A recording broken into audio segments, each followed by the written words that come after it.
Hello everyone, what's happening? What's good? Johnson Ocheja here again, and today we are back with another video. So this time it's more of a detective work. So we had a little bit of scandal over the week. That was, I think, on Wednesday. Some people were put behind bars because of, well, we'll get into the video. But before that, let me take my water, and this is coming right up.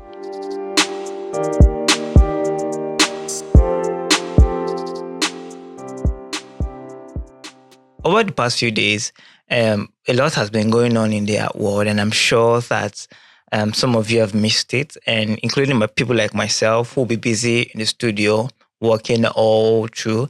I'm sure you've missed quite a number of things that have happened. So in case you think you've missed anything, don't worry. I got you. I got you. So, over the past few days, in fact, over the past few years, something significant has been happening in the art world, and it so happened that it's quite embarrassing, especially to the French art community. It's really embarrassing. So, you know that in the world of fine art, trust is everything. We trust the experts to know what's real.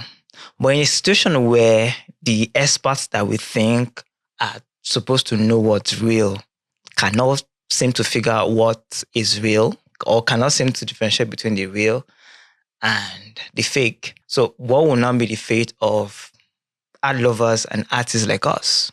This is a story of a bet, a very dangerous bet that turned into the biggest scandal in art history, in the French art history. Like, I'm sure for over 50 years, I don't think we've had this scandal before in the art world.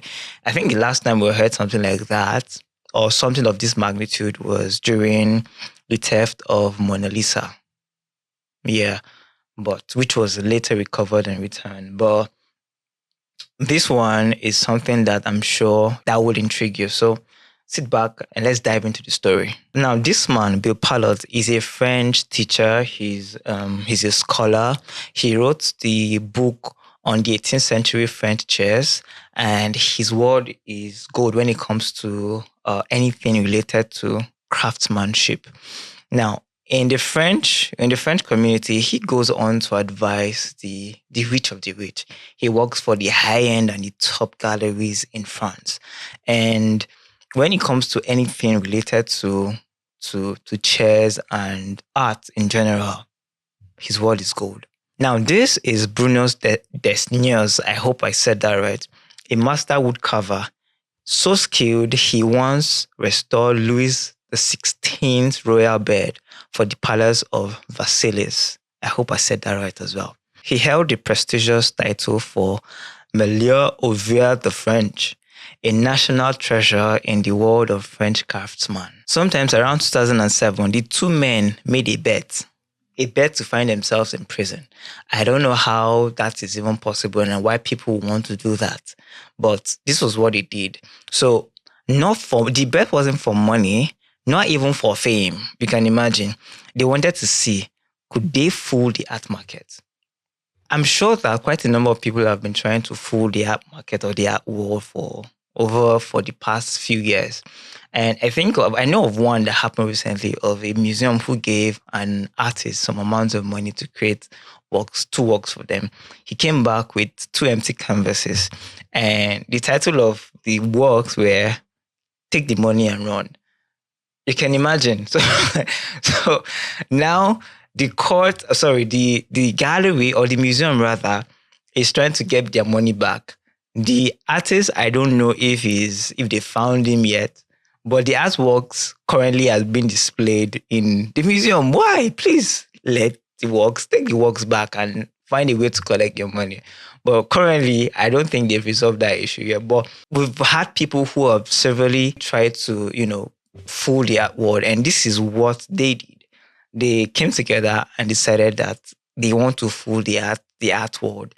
And what they wanted to do, because they've been in business for over I don't know if they were in business together, but they individually were in business, and they decided to come together and see if they can fool the art world by making a replica of original artifacts.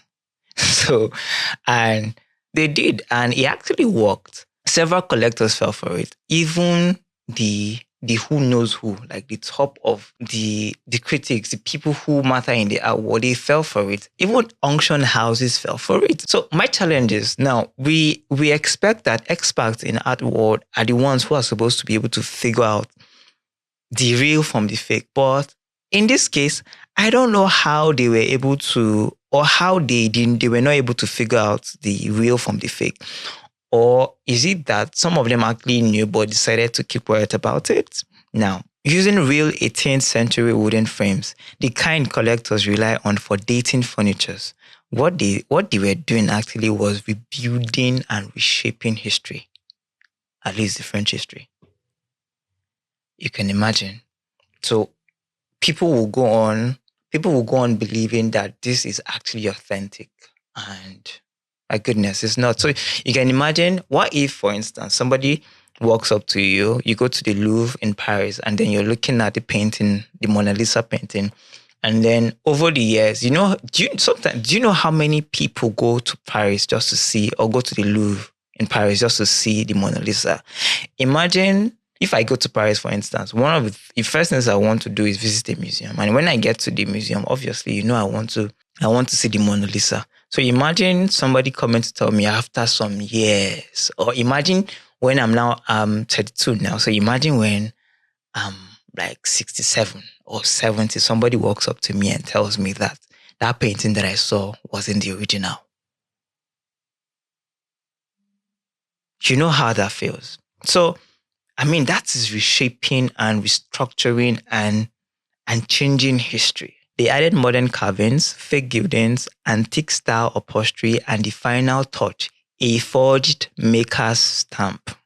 Names like Georges Jacob or Follier, these were names that were really recognized in the 18th century chair craftsmanship.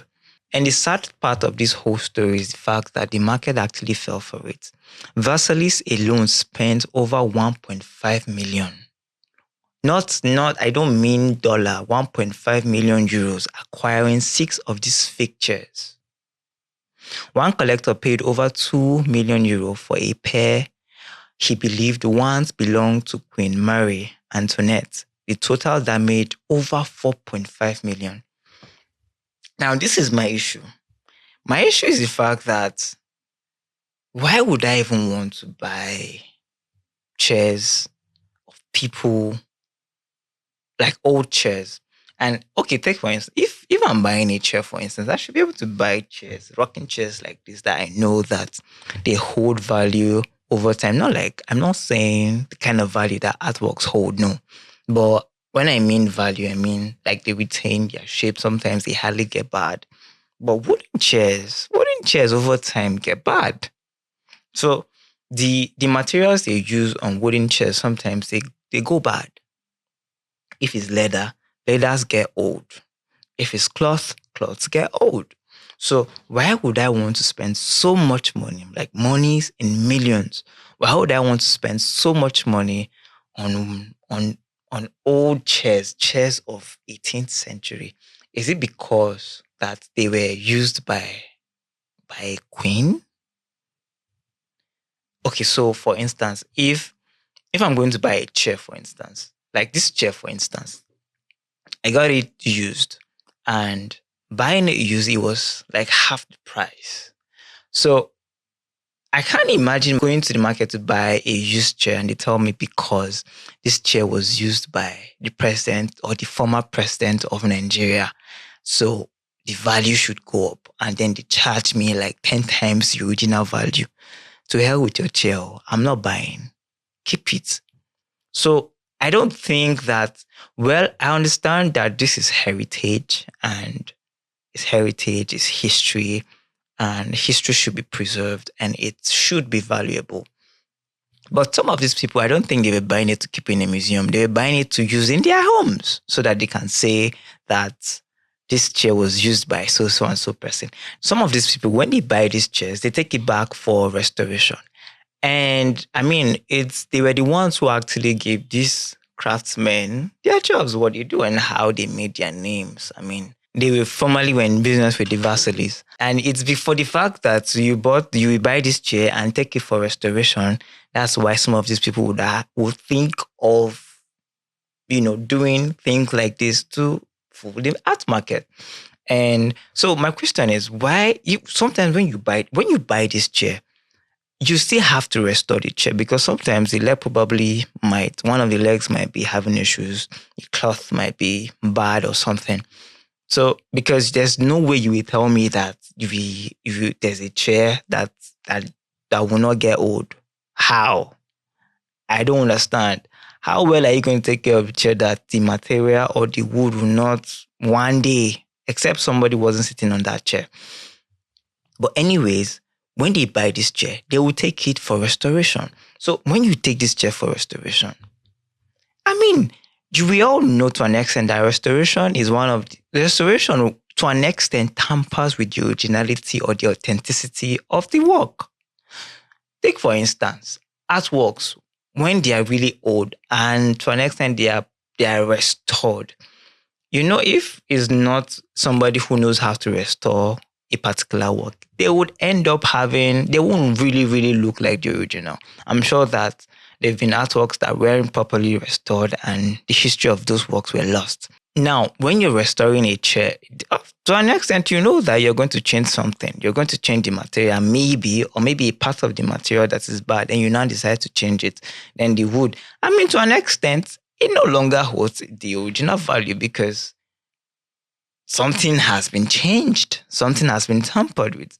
So why do you still want to hold that and be like, this chair was used by does it really matter? I feel like to an extent, some of these people is just because they want to feed their ego. And that's the reason why they fall for some of these traps. But anyways, they fell for it. One paid 1.5, another paid 2 million. And I think overall, 4.5 million naira. Sorry, I said naira. That's the Nigerian currency, but 4.5 million euro in total damage. That's a lot.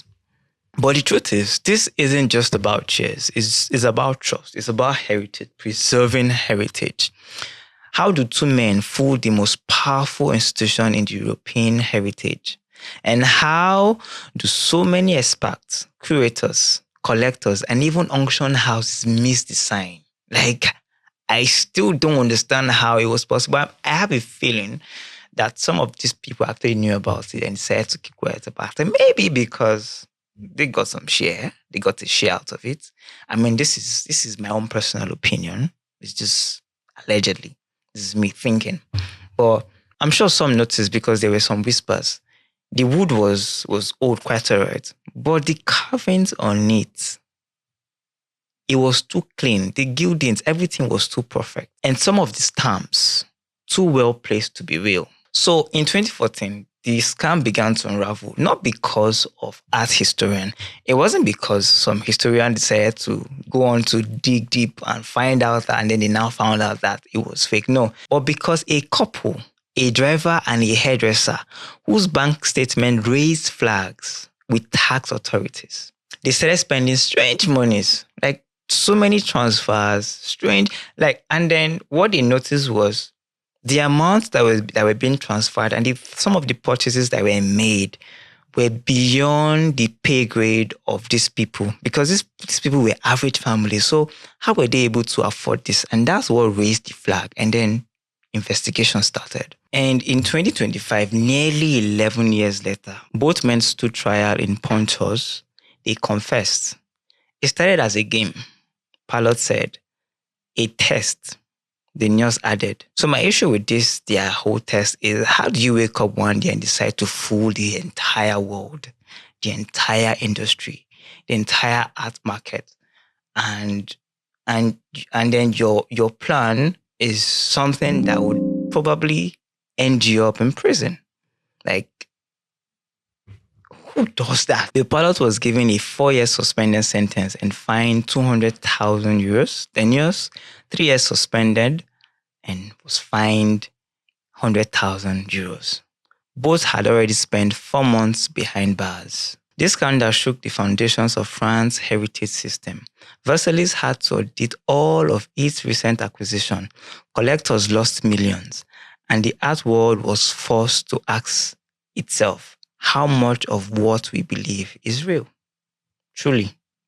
Sometimes a chair is just a chair, but sometimes it's a throne built on lies. You never can tell which one you're on. Anyways, that's it about our story today. It's a very sad one, how people wake up to decide that they want to find themselves in prison after 11 years. I mean, what if they got away with it? It means that they probably would have changed the history of France rather. And you can imagine coming, as for me, for instance, coming to France as a tourist and then probably showing me some of those things. And then later on, we find out that they were all fakes. That's really, really embarrassing. And even for the art world, I mean, how could some of these experts, how could they have missed it and let it linger for this long? And the shocking thing is the fact that the discovery of this fraud was not even as a result of research or digging deeper. It was because some people, some scrupulous elements, I'm just kidding, but some people were not wise in their spendings. That's how they were able to figure them out. But anyways, my name is Johnson Ocheja. Thank you for joining me on this intriguing trip, this art detective trip. And don't forget to like, subscribe, and share some of our content if you can. It will really, really help us go a long way and to help us also make more videos like this. Thank you, and we'll see you in another video.